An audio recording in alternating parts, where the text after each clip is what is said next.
Hello दोस्तों, नमस्कार। आज हम कंटिन्यू करेंगे हमारा चैप्टर फर्स्ट, समकालीन भारत का संसाधन एवं विकास। कल की वीडियो में हमने देखा था संसाधन संसाधन कहते किसे हैं और संसाधनों का वर्गीकरण। संसाधनों के वर्गीकरण में हमने देखा था कल स्वामित्व के आधार पर और उत्पत्ति का आधार पर। और आगे कंटिन्यू करते हुए हम देखेंगे अब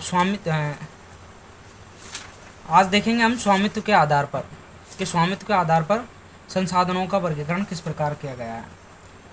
हमने कल देख लिया था उत्पत्ति के आधार पर वर्गीकरण, और कल हमने देखा था प्रकृति, प्रौद्योगिकी और संसाधनों के मध्य किस प्रकार से अंतर संबंध है। अब हम आगे कंटिन्यू करेंगे। स्वामित्व के आधार पर संसाधनों को 4 वर्गों में विभाजित किया गया है। पहला है व्यक्तिगत स्वामित्व वाले संसाधन, अर्थात जिन पर व्यक्ति या किसी एक मनुष्य का या किसी एक व्यक्ति का स्वामित्व हो, अर्थात किसी भी एक व्यक्ति के द्वारा उस संसाधन का उपयोग किया जाता है, तो वो कौन से संसाधन कहलाते हैं? व्यक्तिगत स्वामित्व वाले संसाधन कहलाते हैं। ऐसे ही दूसरा है सामुदायिक स्वामित्व वाले संसाधन। सामुदायिक स्वामित्व वाले संसाधन जिन पर एक समुदाय उन संसाधनों का उपयोग करता है, तो उसे सामुदायिक स्वामित्व वाले संसाधन कहते हैं। राष्ट्रीय संसाधन और अंतर्राष्ट्रीय संसाधन। पहले हम देख लेते हैं व्यक्तिगत संसाधन। जिन संसाधनों का स्वामित्व निजी व्यक्तियों के हाथों में होता है, वह कौन से संसाधन कहलाते हैं? व्यक्तिगत संसाधन कहलाते हैं। कौन से संसाधन कहलाते हैं? व्यक्तिगत संसाधन कहलाते हैं।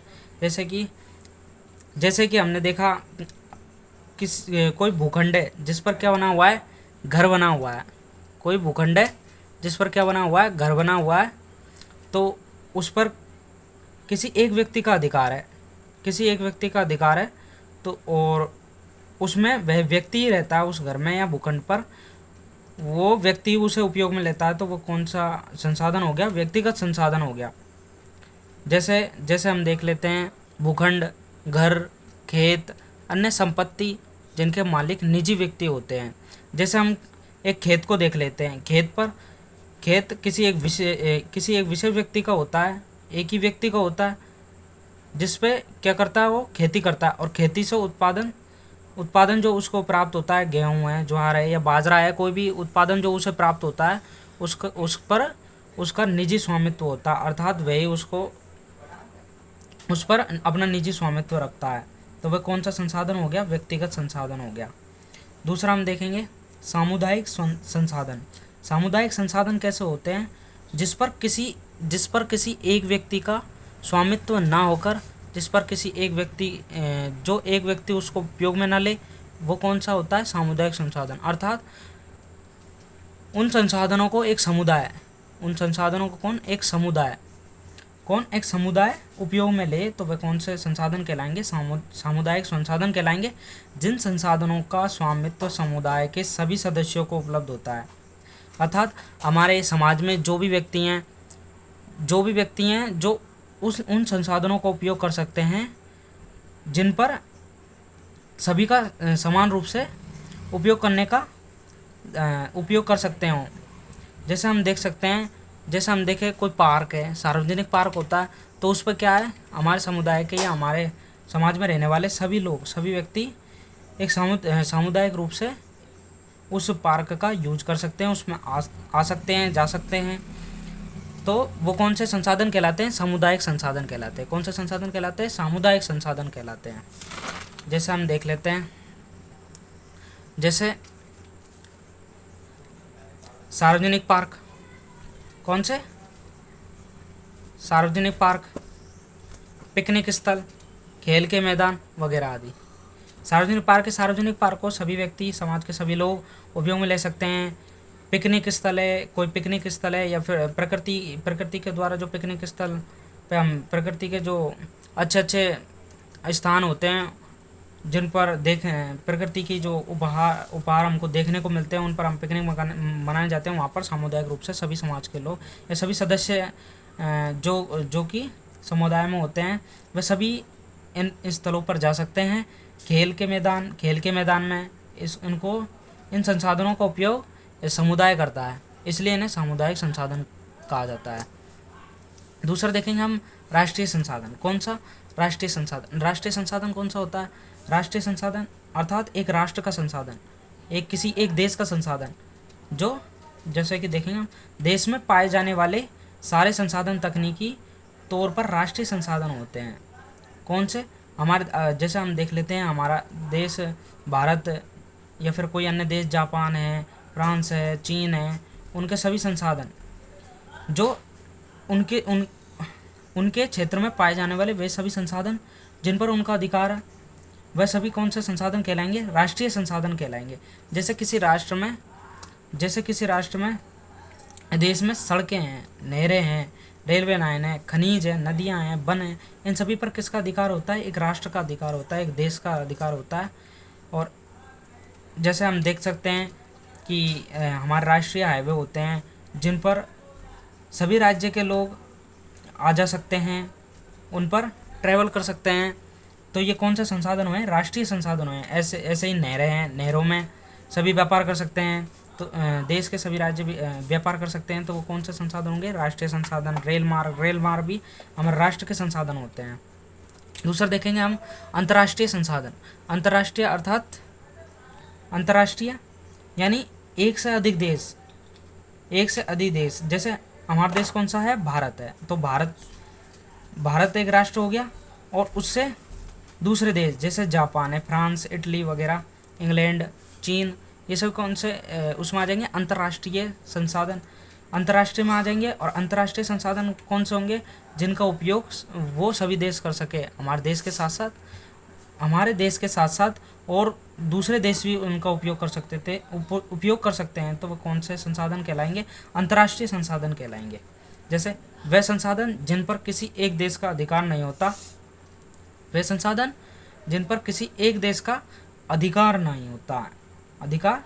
होता, वो कौन सा संसाधन कहलाएंगे? अंतर्राष्ट्रीय संसाधन कहलाएंगे।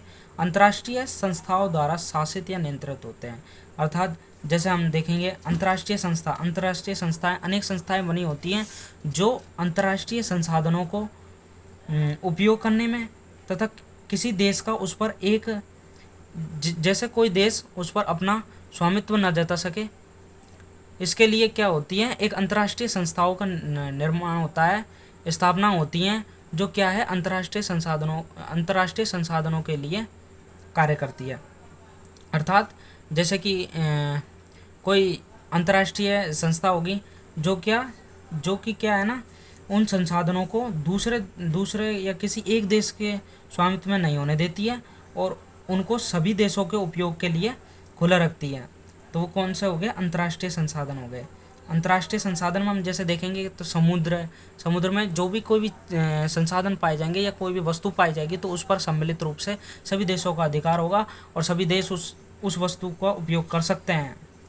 इस पर कोई बाध्यता नहीं होगी। और इन अंतर्राष्ट्रीय संस्थाओं की स्थापना भी इसी के लिए की जाती है। अब हम देखेंगे विकास के स्तर के आधार पर। हमने स्वामित्व के आधार पर देखे हैं, अब हम देखेंगे विकास के स्तर के आधार पर संसाधनों का वर्गीकरण। विकास के स्तर के आधार पर, अर्थात विकास क्या होता है? एक निरंतर चलने वाली एक चीज़ होती है जो क्या है? स्तर को बढ़ाती है, किसी भी चीज़ के स्तर को बढ़ाती है, वो क्या होता है? विकास होता है। अब विकास किसी भी चीज़ में हो सकता है।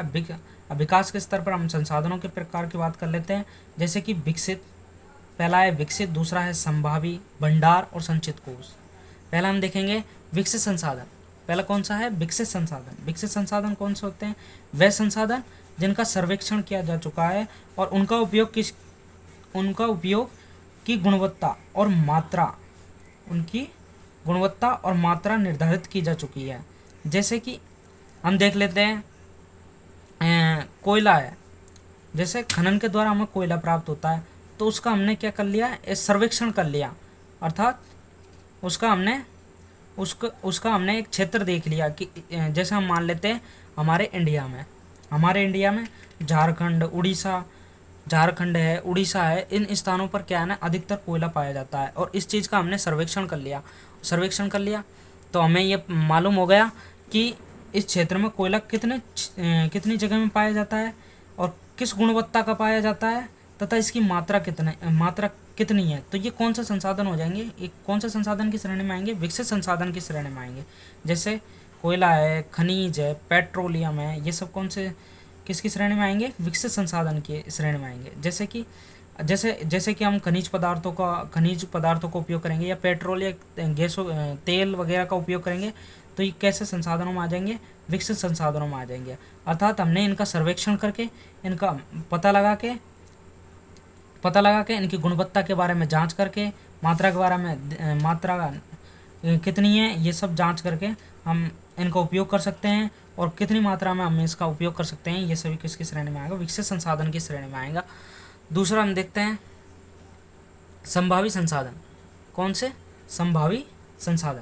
संभावी संसाधन अर्थात जो संभव है, वह संसाधन जो किसी प्रदेश में विद्यमान होते हैं परंतु इनका उपयोग नहीं किया गया हो। जैसे कि हम हमारे भारत में देखते हैं, अब भारत का जो पश्चिमी क्षेत्र है, जैसे हम ले लेते हैं राजस्थान को, और राजस्थान में जैसे हम देख लेते हैं सूर्य ताप अधिक पड़ता है, वहाँ पर गर्मी अधिक पड़ती है, तो वहाँ पर सूर्य ऊर्जा का अत्यधिक स्रोत पाया जाता है, और पवन ऊर्जा का भी अत्यधिक स्रोत पाया जाता है, क्योंकि पश्चिमी क्षेत्रों में हवाएं अधिक चलती हैं। जैसे आपने देखा होगा, जैसे हम देख लेते हैं भारत के पश्चिम भाग में पवन और सौर ऊर्जा संसाधनों के अपार उपलब्धता है, परंतु इनका सही ढंग से विकास नहीं हुआ है। जैसे कि अब पवन चक्कियों के माध्यम से हम ऊर्जा को प्राप्त करते हैं। अब जैसे हमारे पास विद्युत उत्पादन के लिए अगर कोई तकनीकी नहीं होगी, तो हम उन ऊर्जा या उन ऊर्जा स्रोतों का उपयोग कैसे करेंगे, उन संसाधनों का उपयोग कैसे करेंगे।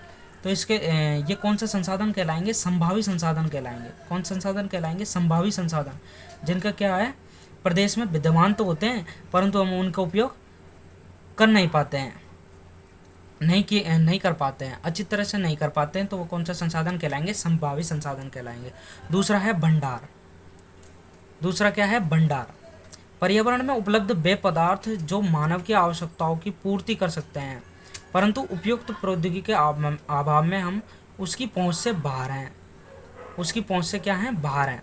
अब पर्यावरण में कोई पदार्थ या वस्तु उपलब्ध तो है जो मनुष्य की आवश्यकताओं की पूर्ति भी कर सकता है, परंतु हमारे पास क्या नहीं है, टेक्नोलॉजी नहीं है, तो हम उस वस्तु का क्या नहीं ले सकते, उसको उपयोग में नहीं ले सकते। हमारी आवश्यकता की पूर्ति के लिए उसका हम उपयोग नहीं कर सकते, तो वो भंडार की श्रेणी में आएगा। जैसे कि हम देख सकते हैं समुद्र के जल में उपस्थित नमक, जिसका भंडार अपार है। अब समुद्र में हमें जैसे पता है कि समुद्र का पानी कैसा होता है, खारा होता है, और खारे पानी से किसका निर्माण होता है, नमक का निर्माण होता है, परंतु प्रौद्योगिकी का अभाव के कारण इसका उपयोग नहीं किया जा सकता। अब हमारे पास टेक्नोलॉजी नहीं होगी तो हम क्या समुद्र के जल से नमक का उत्पादन कर सकेंगे अच्छी तरह से? नहीं। तो ये किसकी श्रेणी में आएगा, भंडार की श्रेणी में आएगा। दूसरा हम देखते हैं संचित कोष। कौन सा देखते हैं, संचित कोष। संचित कोष कौन सा है, मौजूद तकनीकी जानकारी की मदद से उपयोग में लाया जा सकता है, लेकिन इसका उपयोग शुरू नहीं किया जा सकता। जैसे क्या है, नदियों का पानी। अब हमारे पास मौजूदा तकनीक, अर्थात हमारे पास जो वर्तमान में जो तकनीक उपलब्ध है, टेक्नोलॉजी जो उपलब्ध है, उसके द्वारा हम उसका उपयोग तो ला सकते हैं, परंतु हम क्या करते हैं, उसका उपयोग नहीं लाते हैं, उसको उपयोग में नहीं लाते हैं। मनुष्य की आवश्यकता की पूर्ति के लिए उसका उपयोग नहीं करते हैं। जैसे नदियों का पानी। अब जैसे वर्तमान सरकार है जो नदियों के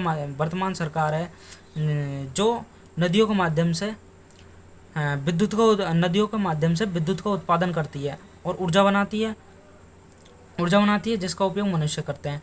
अब इन नदियों के पानी से बांध बनाकर हम क्या करते हैं, ऊर्जा प्राप्त कर लेते हैं।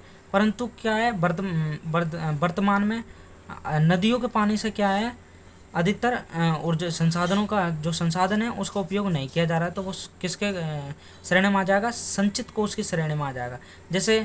जैसे कि गंगा नदी। अब गंगा नदी पर हमने बांध बना दिया, और बांध बनाने से हम क्या प्राप्त होगा, उससे टरबाइन के माध्यम से हम उससे विद्युत ऊर्जा प्राप्त करेंगे, परंतु हमारे पास हमारे पास तकनीकी नहीं होगी, टेक्नोलॉजी नहीं होगी, तो क्या करेंगे हम, इसका उपयोग नहीं कर पाएंगे।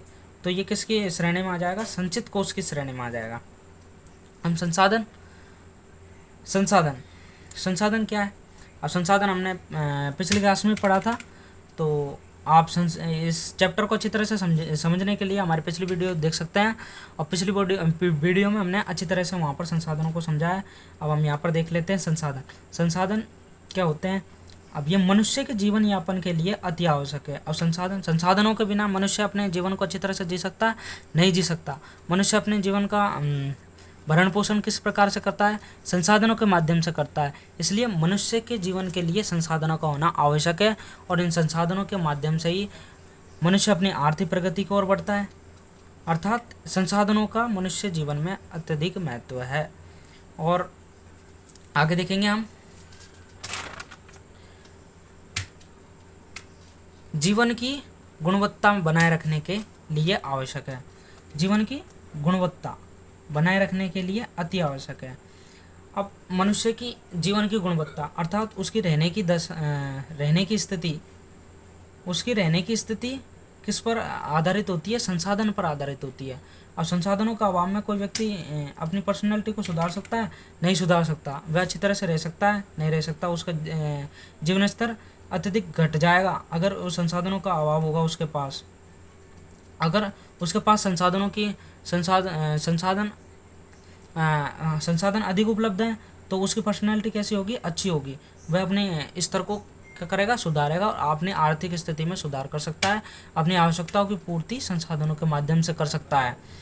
देखेंगे, लेकिन मानव ने इनका अंधाधुंध शोषण किया है। अब मानव क्या है? संसाधनों का अंधाधुंध शोषण करता आ रहा है। अब प्राचीन काल से ही संसाधनों का अंधाधुंध शोषण हो रहा है। अर्थात जैसे कि हम देख ले, नदियों का पानी को दूषित किया जा रहा है।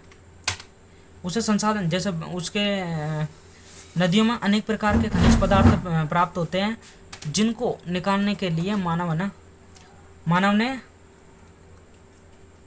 ने उन संसाधनों का शोषण किया है, जिससे कई समस्या पैदा हो चुकी हैं।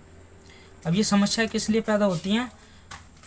इसलिए पैदा होती हैं क्योंकि मनुष्य संसाधनों का उपयोग सही प्रकार से नहीं करता है, मतलब उसका अंधाधुंध दोहन करता है, जिससे क्या है? पर्यावरण में प्रदूषण तथा संसाधनों की कमी हो जाती है, और मानव जीवन के लिए यह अत्यधिक कष्टप्रद हो सकता है। संसाधनों का यास यानी कमी। संसाधनों में कमी होगी तो जीवन स्तर गिरेगा, मनुष्य अपनी आवश्यकता की पूर्ति नहीं कर सकेगा। तो संसाधनों की कमी। संसाधन समाज के कुछ ही लोगों के हाथ में आ गए हैं। अब संसाधन, और जिससे समाज दो हिस्सों में, संसाधन संपन्न एवं संसाधनहीन, अमीर और गरीब में बंट गया है। अब देख लेते हैं, जैसे कि अब संसाधन किसी एक ही व्यक्ति का हाथ में आ जाएगा तो उससे क्या है? उसी वर्ग के व्यक्तियों का क्या होगा? विकास होगा।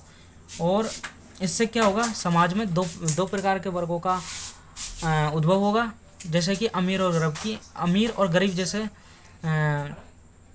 दो वर्ग उत्पन्न हो जाएंगे, जिनसे क्या है? समाज में वर्गीकरण हो जाएगा। और इन संसाधनों का उपयोग, जो अमीर होगा, जो इन संसाधनों का उपयोग करेगा, वो उसका विकास होगा। और गरीब जो लोग हैं वो इन संसाधनों का उपयोग करने में असमर्थ होंगे, तो उनका विकास कैसा होगा? कम होगा। वैश्विक परिस्थिति की संकट पैदा हो गया है। इससे क्या है? संसाधनों का दोहन होगा। अब हम संसाधनों का अंधाधुंध अगर उपयोग करेंगे तो इससे क्या होगा? वैश्विक परिस्थिति यानी वैश्विक जो हमारे पर्यावरण की स्थिति है वो संकट में आ जाएगी।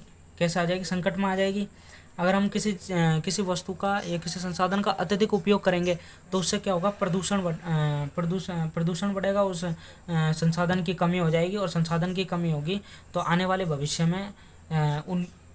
भविष्य में लोगों को उन संसाधनों का उपयोग करने के लिए नहीं मिलेगा, जिससे उनका आर्थिक विकास भी थोड़ा कम हो सकता है। जैसे भूमंडलीय तापमान। अब परिस्थिति के संकट में देख लेते हैं पहला भूमंडलीय तापमान अर्थात हमारी भौतिक पर्यावरण हमारी पृथ्वी पर किस प्रकार से तापमान की वृद्धि हो रही है। आपने सुना ही होगा कि जैसे बहुत से लोग कहते हैं कि ग्लेशियर पिघल रहे हैं, जिससे क्या है समुद्र स्तर बढ़ रहा है। समुद्र स्तर बढ़ रहा है तो ये किसके कारण है? भूमंडलीय तापमान के कारण है। अब सूर्य से जो किरणें आती हैं, जो धूप आती है, वो क्या है, और वो क्या है, पृथ्वी पर तापमान बढ़ाती है। और तापमान कैसे बढ़ता है? तापमान जो पृथ्वी है, पृथ्वी पर अनेक प्रकार के जो रोजगार हैं, जो उद्योग हैं, उद्योग धंधे हैं, उनसे क्या है ना, कई प्रकार की गैसें निकलती हैं जो कि भूमंडलीय तापमान के लिए उत्तरदायी होती हैं, जिससे क्या है हमारे भूमंडल का बढ़ जाता है, तापमान बढ़ जाता है। और उससे क्या होता है? पर्यावरण प्रदूषण होता है, अनेक प्रकार की समस्या उत्पन्न हो जाती हैं। ओजोन परत का क्षरण। ओजोन परत हमारे पृथ्वी और सूर्य, ओजोन परत को देखते हैं तो हमारे पृथ्वी और सूर्य के बीच में हैं, जब धूप आती है तो उसके बीच में क्या है ना, अनेक परतें होती हैं, जिससे होकर के नहीं सूर्य की किरणें हमारी पृथ्वी तक पहुंचती है। और हमारी पृथ्वी तक पहुंचने में उसे जो भी उसके धूप के जो भी दूषित कण होते हैं, वो जो आसमान में ही, अंतरिक्ष में ही रहकर आसमान में रहकर समाप्त हो जाते हैं। और जो शुद्ध धूप होती है वो पृथ्वी तक पहुंच पाती है। और ओजोन परत ऐसे ही एक परत है जिस पर क्या है, जिसका क्षरण हो रहा है, जिसका क्या हो रहा है, क्षरण हो रहा है, जिससे क्या है धूप सीधी पृथ्वी पर आ रही है। और उससे जैसे अनेक बीमारियां, त्वचा संबंधित अनेक बीमारियां हो जाती हैं। ओजोन परत, इसके लिए ओजोन परत का क्षय हो रहा है। दूसरा है पर्यावरण प्रदूषण। पर्यावरण प्रदूषण भी एक कारण है। पर्यावरण प्रदूषण, अगर संसाधनों का उपयोग से उद्योग धंधे लगेंगे, संसाधनों का हम उपयोग करेंगे, और संसाधनों का उपयोग के लिए क्या करेंगे? उद्योग धंधे खोलेंगे। उद्योग धंधों के माध्यम से अनेक जहरीली गैसें वगैरह और अनेक गैसें उत्पन्न होगी, जिससे क्या होगा, हमारा पर्यावरण प्रदूषण होगा, भूमंडलीय निम्नीकरण होगा, भूमि निम्नीकरण होगा। जो भूमि पर हमारी मृदा पाई जाती है, मृदा निम्नीकरण या भूमि निम्नीकरण एक ही बात है, दोनों भूमि निम्नीकरण होगा। अब जैसे दूषित पानी है तो दूषित पानी मृदा में जाएगा, तो उससे क्या होगा? निम्नीकरण होगा, भूमि मिट्टी की उर्वर क्षमता कम हो जाएगी, तो ये भूमि निम्नीकरण है।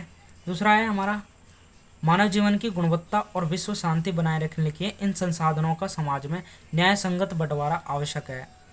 मानव जीवन की गुणवत्ता अर्थात मानव जीवन की जो गुणवत्ता है, उसकी रहन सहन की जो स्थिति है, उसको बनाए रखने के लिए, गुणवत्ता को बनाए रखने के लिए तथा विश्व में शांति बनाए रखने के लिए संसाधनों का समाज में न्याय संगत बंटवारा आवश्यक है। अब इन संसाधनों का बंटवारा कैसे करें? अगर हम इन संसाधनों का किसी एक ही देश का एकाधिकार कर दे, तो वो क्या करेगा? उन संसाधनों का अपने हिसाब से उपयोग करने लग जाएगा। और इससे क्या है, उन संसाधनों की हमारे पृथ्वी पर क्या हो जाएगी? कमी हो जाएगी। और कमी हो जाएगी तो क्या होगा? अनेक देशों में विवाद उत्पन्न हो जाएगा। अब अनेक देशों में विवाद उत्पन्न हो जाएगा अर्थात हम विश्व शांति बनाए रखने में नाकामयाब हो जाएंगे, और मानव जीवन की जो गुणवत्ता है, रहन सहन की जो स्थिति है, वो कम हो जाए क्या पड़ जाएगी, थोड़ी धीमी पड़ जाएगी। इसलिए हमें इन संसाधनों का न्याय संगत बंटवारा अर्थात सही तरीके से बंटवारा करना चाहिए और सही तरीके से इनका उपयोग करना चाहिए, जिससे कि मानव की रहन सहन की स्थिति तथा विश्व शांति बनाए रखने के लिए यह उपयोगी सिद्ध हो। यदि कुछ ही व्यक्तियों तथा देशों द्वारा संसाधनों का वर्तमान दोहन जारी रहता है तो हमारी पृथ्वी का भविष्य खतरे में पड़ सकता है। जैसे अगर कोई देश किसी एक संसाधन का दोहन कर दे, जैसे कि हम पेट्रोल को देख लेते हैं। अब पेट्रोल हमारे पश्चिमी देशों में अधिक पाया जाता है, जैसे सऊदी अरब है, ईरान है, इराक है। इन देशों में क्या पाया जाता है? पेट्रोल अधिक पाया जाता है। और पेट्रोल अब क्या करेंगे? उस देश के लोग उस संसाधन को प्राप्त करने के लिए धरती से खनन कार्य करेंगे और पेट्रोल को अत्यधिक निकालेंगे और अपने आर्थिक लाभ के लिए उस संसाधन को, मतलब उस तेल को दूसरे देशों को बेचेंगे, जिससे क्या होगा? उस संसाधन का क्या होगा? दोहन होगा। और भविष्य में हम इस अच्छे प्रकार के संसाधन का उपयोग नहीं कर पाएंगे, जिससे कि हमारा भविष्य क्या हो जाएगा? खतरे में पड़ जाएगा और उस संसाधन की हमारे क्या हो जाएगी? कमी हो जाएगी।